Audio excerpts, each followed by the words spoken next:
Hey everyone, ready to dive into some seriously cool future stuff. I am. Should be fun.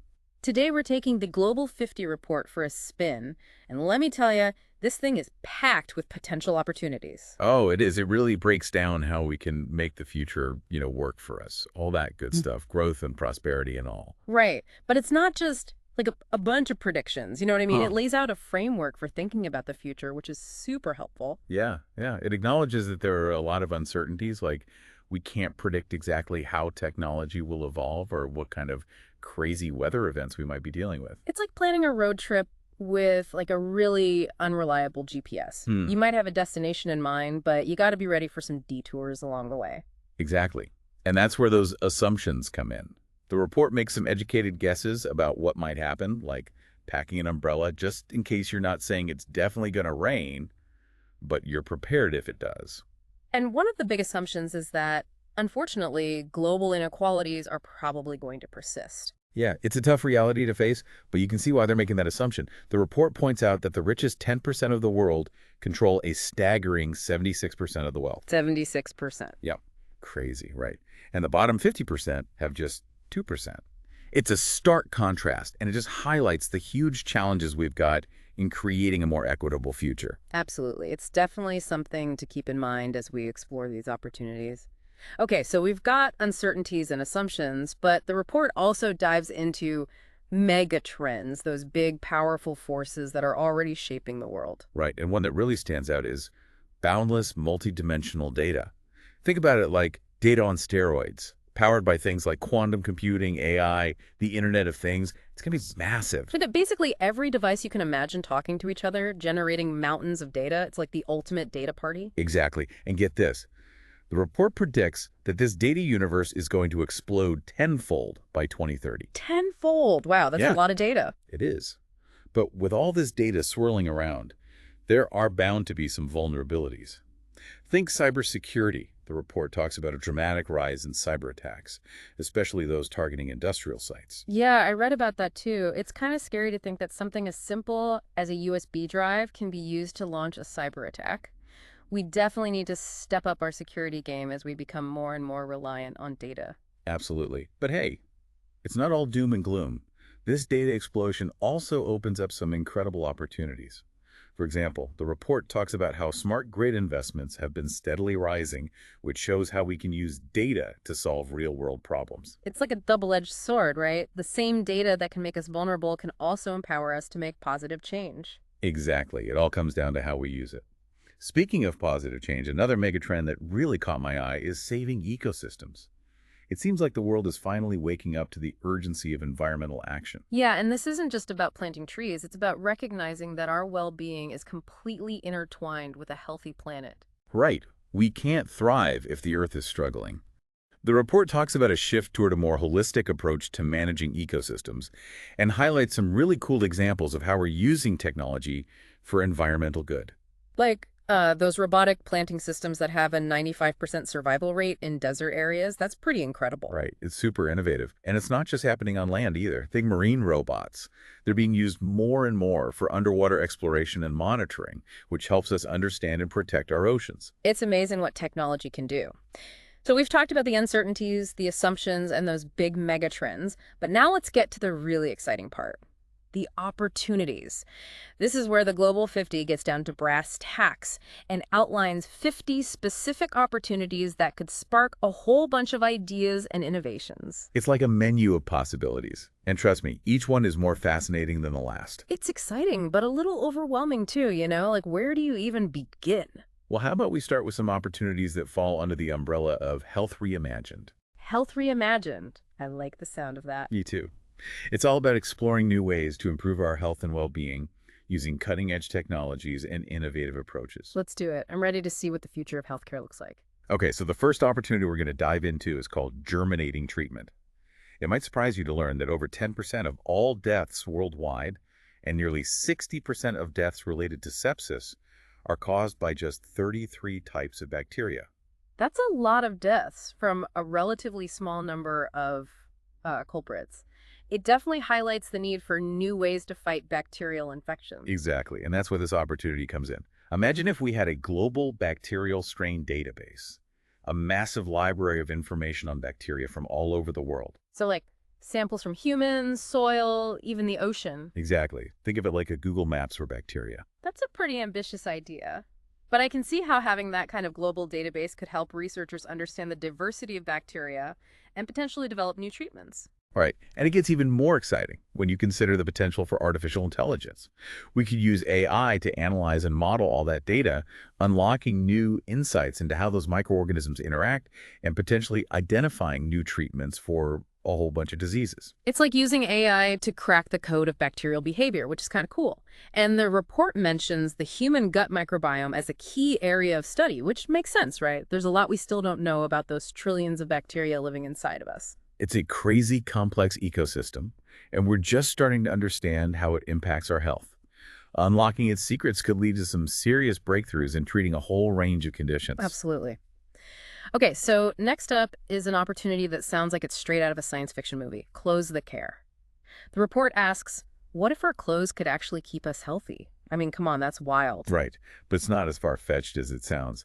The report talks about how smart fabrics, embedded with tiny nanobiomaterials, could release small doses of vitamins and minerals that our bodies can absorb. Wait, so you're telling me I could wear a shirt that gives me my daily dose of vitamin D? Sign me up. I know, right? It would be a game changer, especially for folks who have trouble getting the nutrients they need from their diet. And think about the impact it could have on global health. The report mentions that vitamin D deficiency affects 1 billion people worldwide. 1 billion people. Yeah. Wow, so this technology could really make a difference. And the report also mentions that this could be personalized using sensors and synthetic biology to deliver specific nutrients based on an individual's needs. Exactly. It's like having a personal nutritionist built right into your clothes. That's the future I want to live in. Okay, now let's talk about an opportunity that hits close to home for a lot of us. Fixing the flex. We're talking about musculoskeletal pain, something that pretty much everyone experiences at some point in their lives. Oh, for sure. Lower back pain alone affects almost 10% of the world's population, and it's only going to get worse as the population ages. The report emphasizes that we need to come up with more effective treatments for musculoskeletal pain, especially as the number of people over 60 is projected to double by 2050. Double by 2050, that's like just around the corner. I know, right? It's coming fast. And it's not just the pain itself either. Musculoskeletal issues can seriously impact your quality of life, making it harder to move around and even leading to other health problems down the line. Totally. So how do we fix the flex? What does the report suggest? Well, the idea is to use AI and deep learning to create personalized therapies. Imagine having a treatment plan that's tailor-made for your body, your movements, and your lifestyle. It would be like having a physical therapist with you 24/7. That would be amazing. And the report says this approach could also help develop biocompatible implants and regenerative therapies, which could be a game changer for people with chronic pain or mobility issues. Absolutely. Okay, now let's shift gears a bit and talk about mental health, a topic that's, really important. Yeah, mental health is a complex issue. It affects so many people worldwide. It does. And the report dives into some really interesting possibilities for addressing this growing mental health crisis, starting with an opportunity called Mental AI. Now, I know what you're thinking. How can an app really help with something as personal and complex as mental health? Exactly.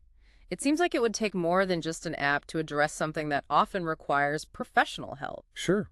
But imagine an app that's like your personal mental health companion.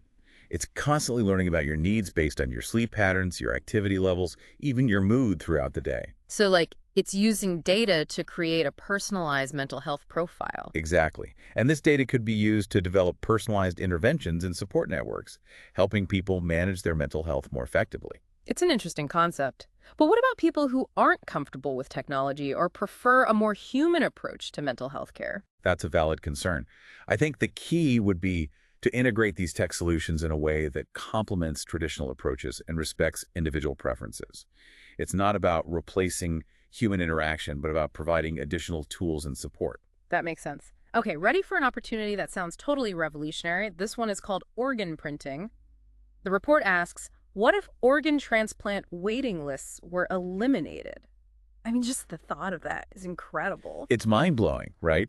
Imagine a world where you could simply print a new organ when you needed one, eliminating the wait and the uncertainty that come with organ donation. The report suggests that this could become a reality thanks to advances in personalized bioprinting and genomics. Wait, hold on. Are you saying we could potentially print a new heart or liver using bioprinting technology? How does that even work? Well, it involves using biological materials, like cells and tissues, to create three-dimensional structures that mimic the function of real organs. And the report highlights some pretty amazing breakthroughs in this field, including the creation of a 3D printed ear and the bioprinting of hair follicles. That's insane. It sounds like something out of a science fiction movie. And the report mentions a project at Stanford University that's aiming to bioprint a working human heart for transplant into a pig. It's incredible, right?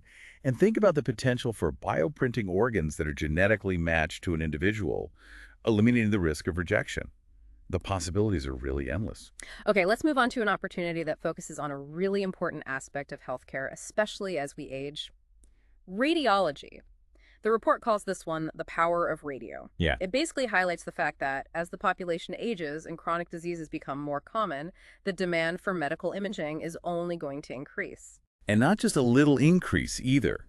The report points out that chronic diseases are a leading cause of death worldwide, and they're projected to account for a whopping 86% of deaths every year by 2050. 86%, that's a lot. It is. And it means that the demand for medical imaging is going to skyrocket in the coming years. But there's a catch, right? I remember reading something about a global shortage of radiologists. You got it. So the report highlights a need for more efficient and accessible radiology services, and it points to artificial intelligence as a potential solution. AI in radiology. I've heard about that. Can you give me some examples of how it's being used? Sure. There are AI systems being developed that can analyze CT scans and predict patient mortality with a pretty impressive level of accuracy.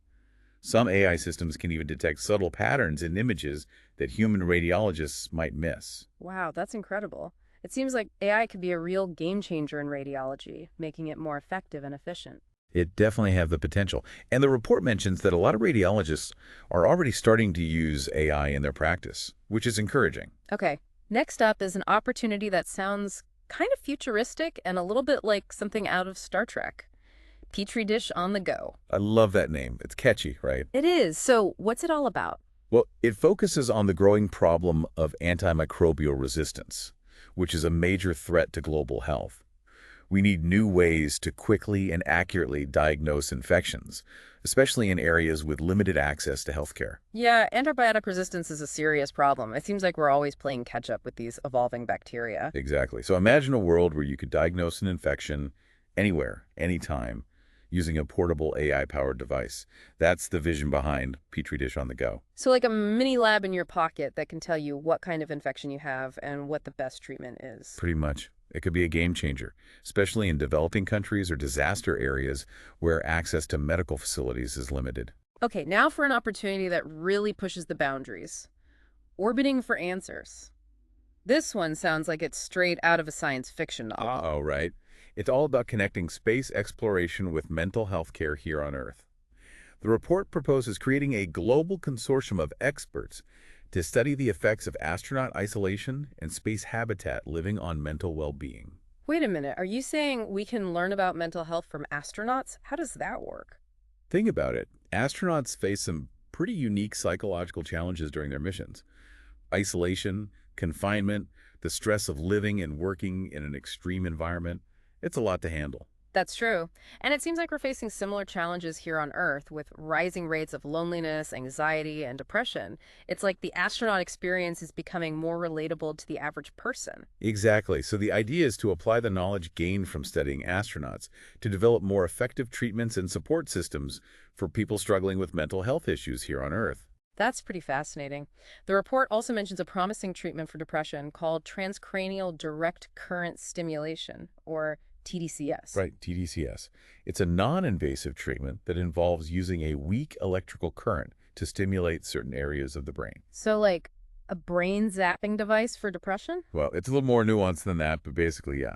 It's been showing some pretty promising results in clinical trials. That's really encouraging. Okay, ready for another mental health-focused opportunity? This one is called Pulse Over Pills, and it seems to be building on that idea of using non-invasive brain stimulation. Yeah, it dives into the potential of combining TDCS with virtual reality therapies to create more personalized treatment plans for different mental health conditions. So instead of relying solely on medication, we could use a combo of brain stimulation and immersive VR experiences to help people with mental health challenges. Exactly. The report suggests that this approach could be super personalized and provide a more holistic way to approach mental health care. It sounds promising, especially for people who don't respond well to medication or prefer a non-pharmaceutical approach. Okay, let's move on to an opportunity that focuses on a sense that we often take for granted. Touch. The report calls this one at your fingertips. And it's all about restoring that sense of touch for people who have lost it due to injury or illness. You know, it's amazing how much we rely on our sense of touch. Imagine losing the ability to feel the warmth of the sun on your skin or the hug of a loved one. It would be devastating. It really puts things into perspective, doesn't it? We take our senses for granted until we lose one. The report mentions that millions of people worldwide are living without a full sense of touch. Yeah, it's a problem that deserves more attention, for sure. Yeah. And the report suggests a really interesting solution, implantable tactile sensor systems. These systems, along with advances in nanomedicine, could potentially regenerate damaged nerves and restore the ability to feel. So it's like rewiring the nervous system to restore that connection between the brain and the body. Exactly. It's a complex challenge, but the report points to the success of other implantable devices, like pacemakers and cochlear implants, as evidence that this kind of technology has the potential to transform lives. Okay, let's shift gears a bit and talk about some opportunities related to the environment, starting with Mother City. Oh, Mother City, I love that one. Yeah, it has a nice ring to it. What's the main idea behind this opportunity? It's all about designing cities that work more like natural ecosystems, creating urban environments that are both sustainable and resilient. So instead of seeing cities as separate from nature, we would design them to be in harmony with the natural world. Right. The report highlights the principles of biomimetic design, which basically means drawing inspiration from nature's solutions to create better buildings, systems, and infrastructure. Can you give some examples of how it might work? Sure, imagine buildings that are inspired by termite mounds, using natural ventilation to stay cool, or self-healing concrete that mimics the structure of a seashell. Those are cool examples. It makes sense to learn from nature, right? I mean, nature has already solved so many of the problems that we're struggling with as humans. Exactly. And it's not just about copying nature's forms, but also about understanding its processes and applying those principles to our urban environments. It's a whole new way of thinking about cities. Okay, next up is virtual nature, which sounds like it's straight out of the Matrix. Yeah, it is a bit out there. So, what's the deal with virtual nature? Why would we want to create digital simulations of ecosystems? Well, these virtual biodomes could be incredible tools for research, education, and policy making. Imagine being able to study complex environmental systems in a virtual world, or testing the impact of different interventions without affecting the real environment. It's like a giant virtual lab for planet Earth. Exactly. We could use these virtual biodomes to learn so much more about how ecosystems work and how we can protect them. And we could use them to educate people about the importance of biodiversity and conservation. It's a really cool idea. Okay, let's move on to an opportunity that addresses a really basic human need: water.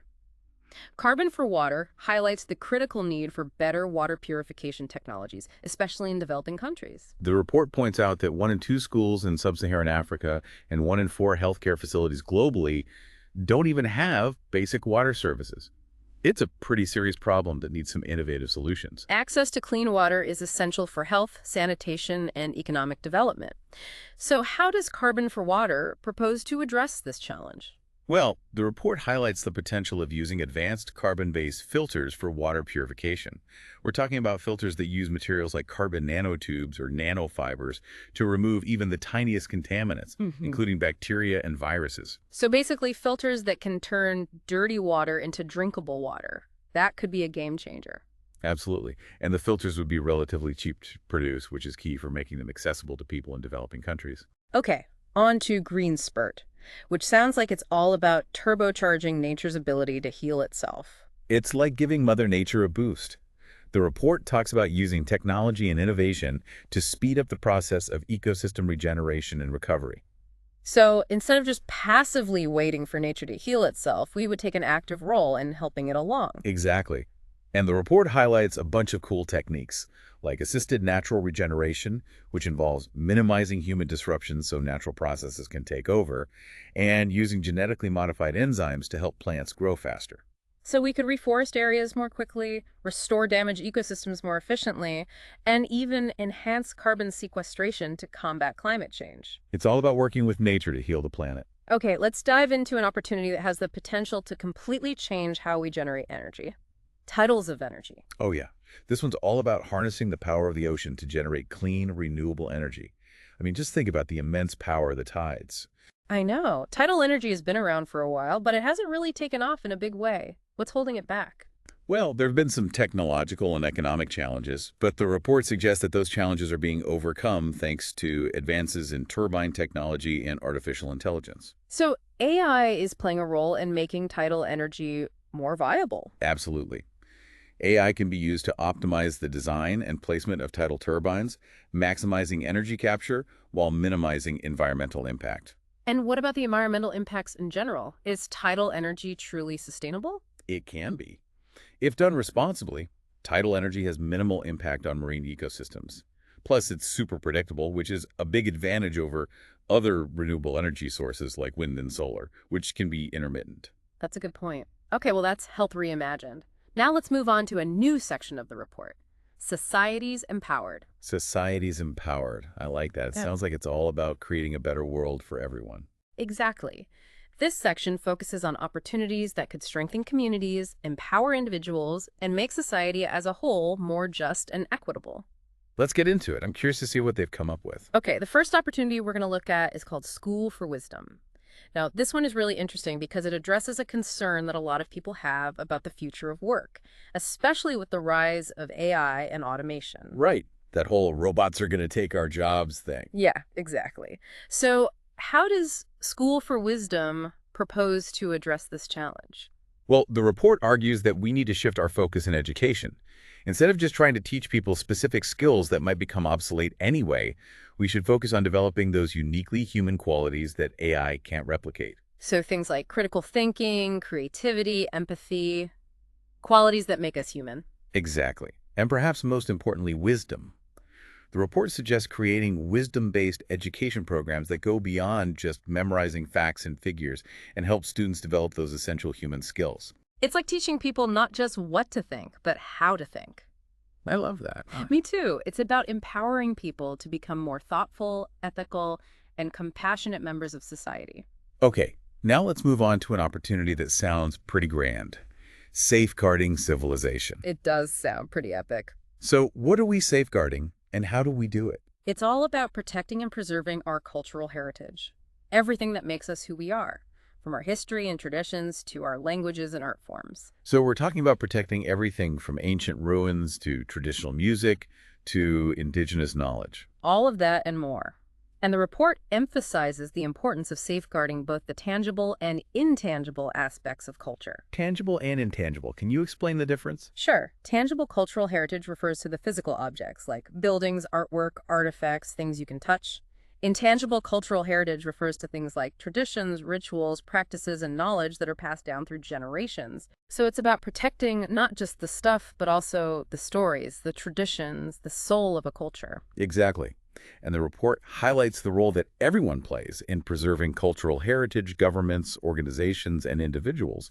It takes a collective effort to keep these things alive for future generations. Okay, let's move on to an opportunity that tackles the economic challenges faced by smaller businesses in a globalized world, the network divide. This one's really important. While the internet has connected the world in so many ways, it's also created some new divides, especially when it comes to global trade. The report mentions a $2 trillion trade finance gap that's preventing smaller businesses, especially in developing countries, from fully participating in international trade. And with global trade kind of in a slump right now, it's a tough time for small businesses trying to compete on the global stage. Yeah, it's a real challenge. So the report suggests using blockchain technology to create new opportunities for smaller businesses.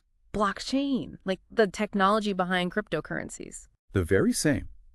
Blockchain can be used for so much more than just crypto, though.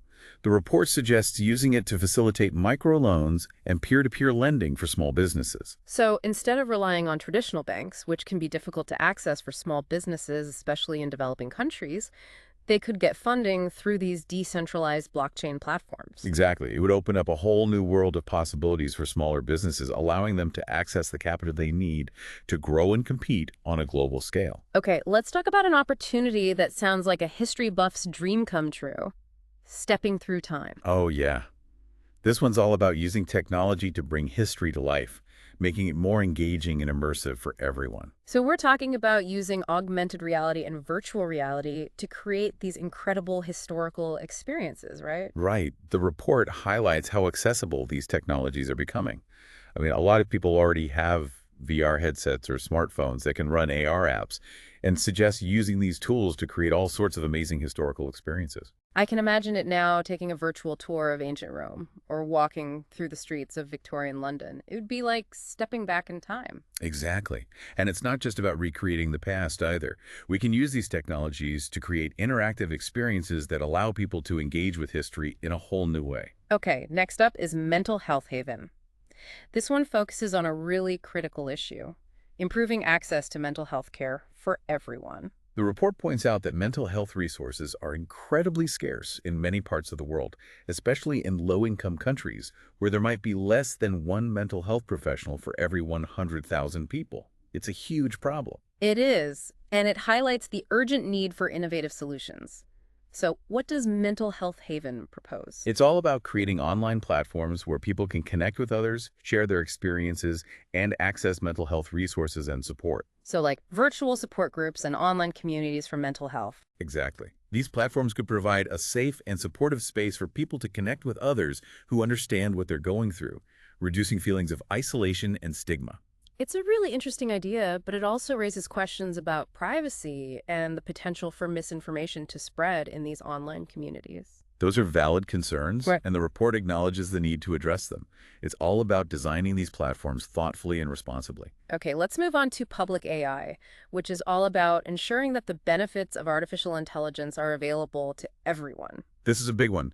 AI has the potential to be incredibly transformative, but there are also a lot of concerns about its impact on jobs, privacy, and equality. Yeah, it seems like there's a lot of hype around AI, but also a lot of anxiety about its potential downsides. So how does public AI propose to address those concerns? Well, the report argues that we should treat AI as a public good, meaning that its benefits should be accessible to everyone, not just a select few. So instead of allowing AI to exacerbate existing inequalities, we should use it to create a more just and equitable society. Exactly. And the report highlights the importance of developing AI solutions that address critical social needs, such as improving healthcare, education, and environmental sustainability. It's a great idea, but it also raises the question of who gets to decide what those critical social needs are and how we ensure that AI is actually used for good, not for harm. These are great questions, and the report stresses the need for open and transparent dialogue between policymakers, researchers, and the public when it comes to developing and deploying AI. Okay, let's move on to unconventional progress, which focuses on the potential for innovation and development in the Global South. Yeah, this is a really important one. The report challenges the traditional model of development, which often involves imposing Western solutions on developing countries, and suggests that we need to embrace new models of progress that are more tailored to the specific needs and contexts of different regions. So instead of just copying what's worked in developed countries, we should learn from the innovations and adaptations that are already happening in the Global South. Exactly. And the report points out that developing countries often have a unique advantage when it comes to innovation. They're often more willing to experiment and try new things because they're not as bound by tradition or legacy systems. It's like the saying, necessity is the mother of invention. Right. When you're facing challenges, you're more likely to come up with creative solutions. Absolutely. And the report highlights the large youth population in the Global South as a key driver of innovation and entrepreneurship. Okay, on to the responsible robot. This opportunity seems pretty timely, given how rapidly robots are being integrated into our lives. It is. We're at a point where robots are no longer just a sci-fi fantasy. They're becoming increasingly common in workplaces, homes, and even public spaces. The report mentions that we're approaching a tipping point where robots will be essential for solving all sorts of problems. Exactly. They'll be playing a vital role in everything from healthcare and manufacturing to transportation and agriculture. But the report also stresses the importance of developing robots in a responsible and ethical way. What does a responsible robot even look like? Well, the report highlights a few key principles. We need to be transparent about how robots are being used, accountable for their actions, and fair in their application. So basically, we need to make sure robots are working for us, not against us, and that they're used to benefit everyone, not just a select few. Exactly. And we need to make sure we're thinking about the long-term social and economic impacts of automation and not just rushing into a robot-filled future without considering the consequences. Okay, next up is zero margin.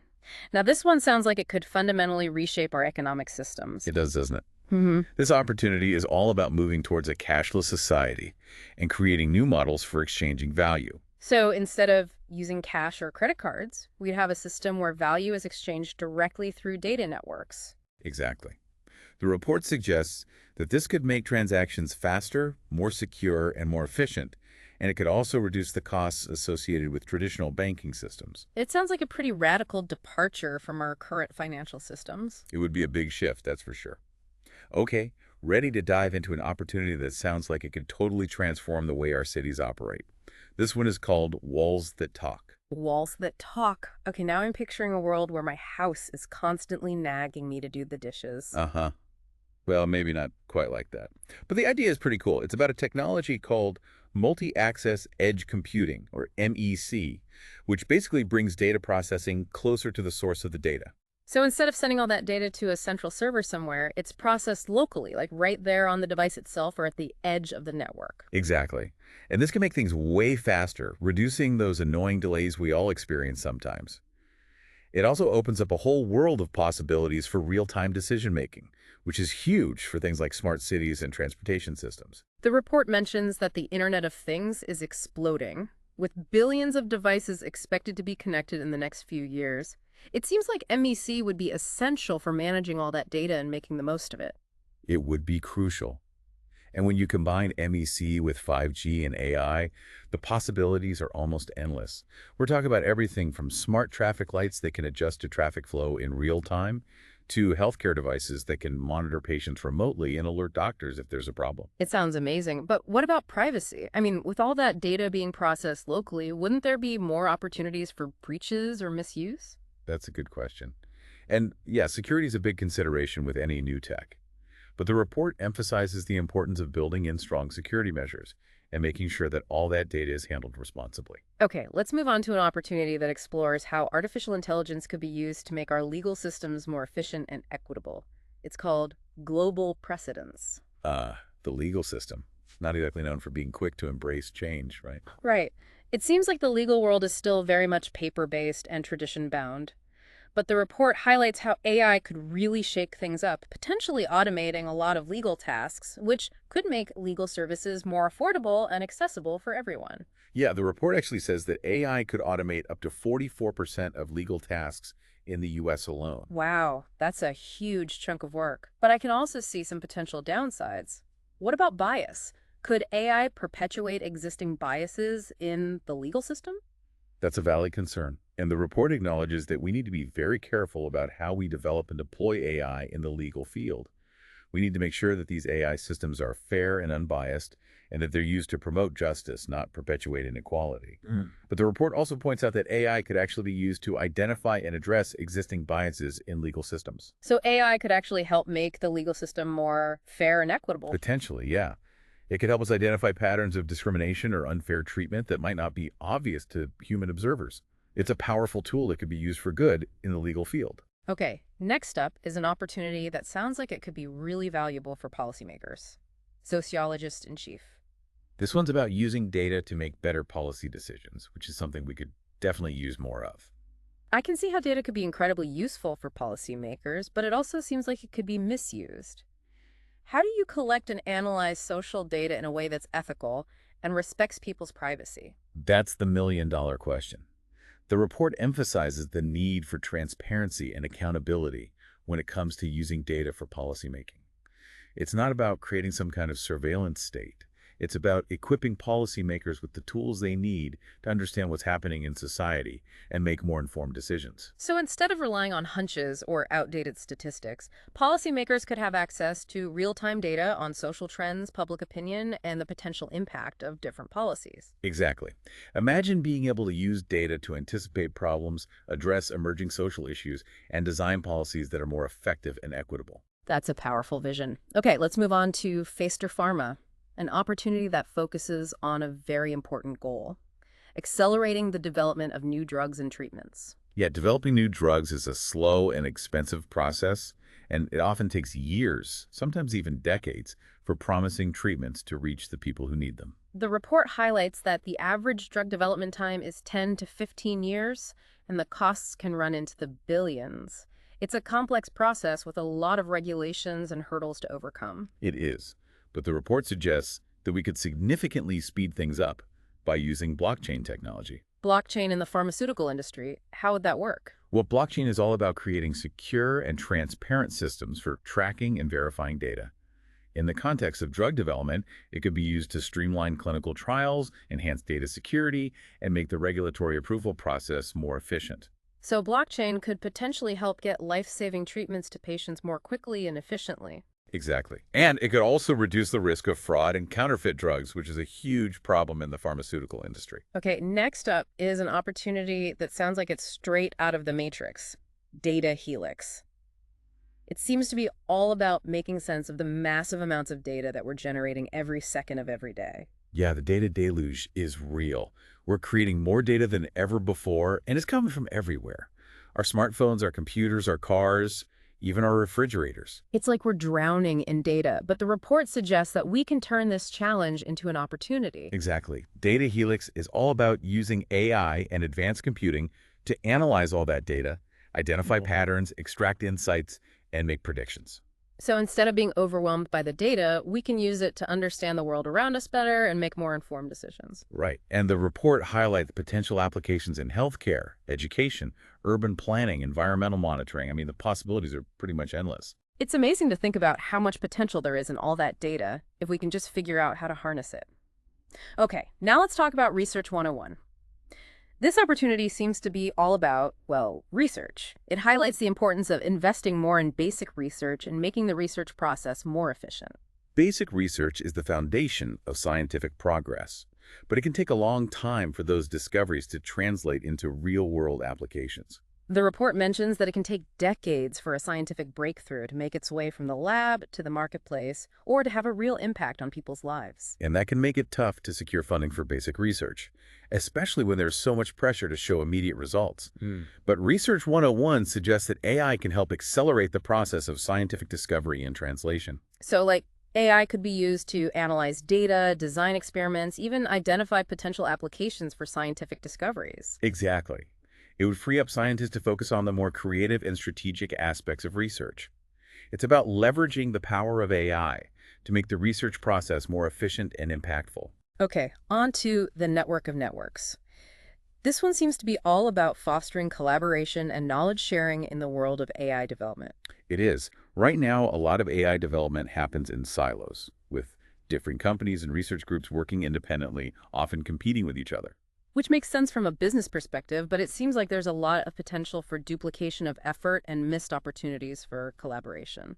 Exactly. And given the potential risks associated with AI, like bias, job displacement, and even the possibility of AI systems becoming uncontrollable, it seems like collaboration is more important than ever. Yeah, it's like we need to be working together to make sure that AI is developed responsibly and ethically. So what does the network of networks propose?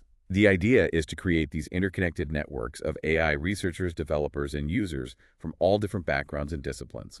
It's about fostering a culture of open communication, knowledge sharing, and ethical development. It's like creating a global brain trust for AI, where everyone can contribute their expertise and work together to steer AI in a positive direction. Exactly. It's about moving away from that competitive mindset and embracing a more collaborative approach to ensure that AI benefits everyone. Okay, let's dive into limitless connection, which focuses on one of the biggest challenges facing the Internet of Things: powering all those connected devices. Right. We're moving towards a world where everything is connected: our homes, our cars, our cities, even our clothes. but powering all those devices is a major hurdle. I mean, most IoT devices rely on batteries, which have a limited lifespan and need to be replaced, or they're tethered to a power outlet, which obviously limits their mobility. Exactly. So limitless connection explores the potential of energy harvesting technologies. Energy harvesting, what's that? It's all about capturing energy from the environment, like solar energy, wind energy, or even the kinetic energy from movement or vibrations. The report highlights a really cool technology called triboelectric nanogenerators, or TNGs for short. 10 Jings. Okay, I'm intrigued. What do they do? They can convert mechanical energy from things like movement or pressure into electrical energy. So imagine a world where your smartwatch is powered by the movement of your wrist, or your smartphone charges itself as you walk. That would be amazing. No more hunting for outlets.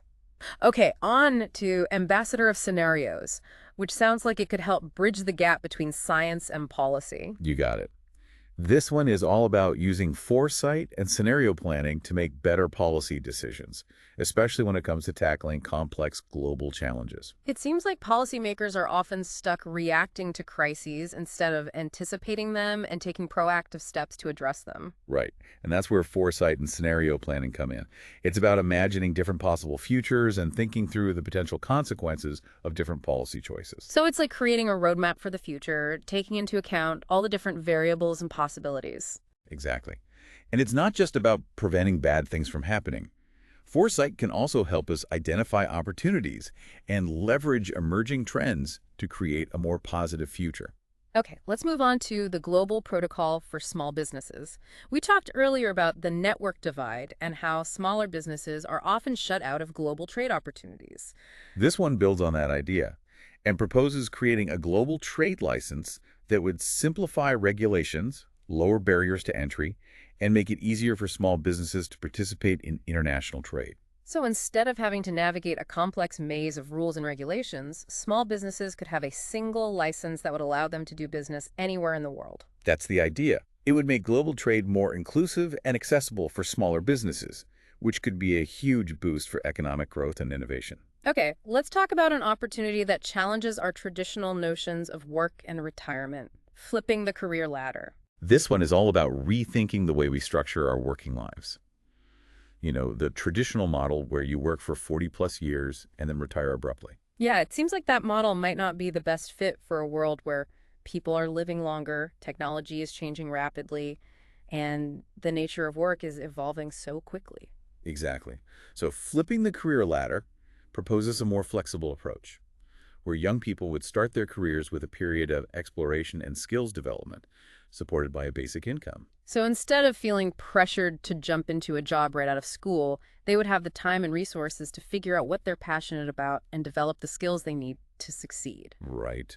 And then as they gain experience and move into more senior roles, their basic income would gradually decrease, and they would transition into more traditional employment models. And what about older workers who are nearing retirement age? Instead of retiring completely, they could gradually reduce their workload and engage in mentorship programs or internships, passing on their knowledge and experience to younger generations. So it's about creating a more fluid and adaptable career path that allows people to balance work and life at different stages in their lives. Exactly.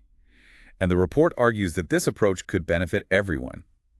Individuals would have more fulfilling careers, and society would have a more engaged and productive workforce. Okay, let's move on to the good economy, which sounds like it's about creating an economic system that's more aligned with our values and aspirations. It is. The report recognizes that our current economic model, which often prioritizes profits over people and the planet, isn't working for everyone. It seems like we're constantly chasing economic growth without considering the social and environmental costs. Yeah, and a lot of people are feeling left behind. So the good economy proposes a new economic paradigm that prioritizes well-being, sustainability, and social justice. So what would that look like in practice? Well, for starters, it would mean moving away from a narrow focus on GDP and using new metrics to measure progress. Metrics that take into account things like health, happiness, environmental quality, and social equity. It's about measuring what really matters, not just how much money we're making. Exactly. And it's about creating an economy that works for everyone, not just a select few. Okay, on to Seeing is Feeling, an opportunity that explores the potential of creating more immersive and multisensory experiences. This one's all about engaging all of our senses, not just our sight. The report points out that we tend to rely very heavily on visual information and that we're missing out on a whole world of sensory experiences. It's true, we often take our senses for granted, and we tend to privilege the visual over other senses. So Seeing is Feeling explores the potential of combining advanced visual displays with haptic technologies to create experiences that engage multiple senses at the same time. So, like, being able to not only see a virtual world, but also feel its textures, sense its temperature, even smell its aromas. Exactly. Imagine the possibilities for education, entertainment, even therapy. We could create these incredibly rich and engaging experiences that would be accessible to everyone, including people with visual impairments. Okay, next up is perpetual power, which sounds like it could be a game changer for a world that's increasingly reliant on portable electronic devices. This one's all about creating batteries that last longer, are more sustainable, and even have the ability to repair themselves. Batteries that last forever, that sounds like a dream come true. I know, right? But the report suggests it might not be as far-fetched as it sounds. It highlights advances in material science, AI, and nanotechnology that could make it possible to create batteries that are far more durable and efficient than anything we have today. So instead of constantly having to replace batteries, we could have batteries that last for years, maybe even decades. Exactly. It would be a huge step towards a more sustainable future. And think about the implications for renewable energy. We could store solar and wind energy more efficiently, making them even more viable alternatives to fossil fuels. Okay, let's talk about sunshine steering, an opportunity that could revolutionize transportation by taking solar-powered vehicles to a whole new level. I love this one. Imagine a world where your car powers itself simply by being parked in the sun. That would be amazing. But solar-powered cars have been around for a while, and they haven't really caught on. What's holding them back? Well, the technology hasn't quite been there yet. Solar panels haven't been efficient enough to generate enough power for a practical vehicle. But the report highlights some really exciting advances in solar technology, like ultra-thin, flexible solar cells that can be integrated into the body of a car. So instead of having those bulky solar panels on the roof, the entire car could be a solar panel. Exactly. And with advances in battery technology, we could store that solar energy more efficiently, giving these cars a much longer range. Okay, let's move on to restful retention, an opportunity that explores a fascinating possibility: learning and improving cognitive function while we sleep. This one is mind-blowing. The report talks about using brain-computer interfaces, or BCIs, to influence brain activity during sleep, potentially enhancing learning, memory, and even cognitive rehabilitation for people with brain injuries or neurodegenerative diseases. So, like, learning while you sleep, it sounds almost too good to be true. It does, doesn't it? Hmm. But there's some really promising research in this area. And imagine the possibilities if we could harness the power of sleep to learn new skills, improve our memory, and even heal our brains. Okay, now for an opportunity that sounds like it's straight out of a science fiction movie: forever machines. Ah, yes. This one is all about creating self-healing machines and structures that can repair themselves, eliminating the need for costly and time-consuming maintenance. Imagine bridges that can mend their own cracks, airplanes that can patch their own wings, smartphones that can fix their own screens. It would be a revolution. It'd be amazing. And the report highlights some incredible advances in material science and nanotechnology that are making this possible. Scientists are developing new materials that can actually heal themselves when damaged, and AI can be used to monitor the health of structures, identifying and addressing potential problems before they become serious. Okay, now for finally graphene. It seems like graphene has been touted as the wonder material of the 21st century for a while now, but it hasn't really lived up to the hype yet. Right.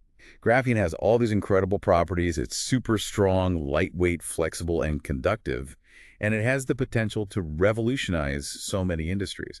But one of the biggest hurdles has been finding a cost-effective and sustainable way to produce it on a large scale. So what does the report suggest? It highlights the potential of using agricultural waste as a source for graphene production. Agricultural waste, like corn stalks and banana peels. Exactly. Agricultural waste is abundant and cheap, and it contains a high percentage of carbon, which is the key ingredient in graphene. So instead of just discarding agricultural waste, we could use it to create a valuable and versatile material. It's a great example of turning waste into a resource, and it could be a game changer for the graphene industry. Okay, on to open source science, which seems to be all about democratizing access to scientific knowledge and accelerating the pace of scientific discovery. You got it. This opportunity explores the potential of using those super smart AI systems called large language models, or LLMs, to analyze vast amounts of scientific data, generate hypotheses, and even design experiments. So it's like giving scientists an AI-powered research assistant that can help them make sense of all that data and come up with new ideas. Exactly. And the report also highlights the potential of using LLMs to translate complex scientific findings into language that's easier for non-scientists to understand. It's all about making science more accessible to everyone, which is fantastic.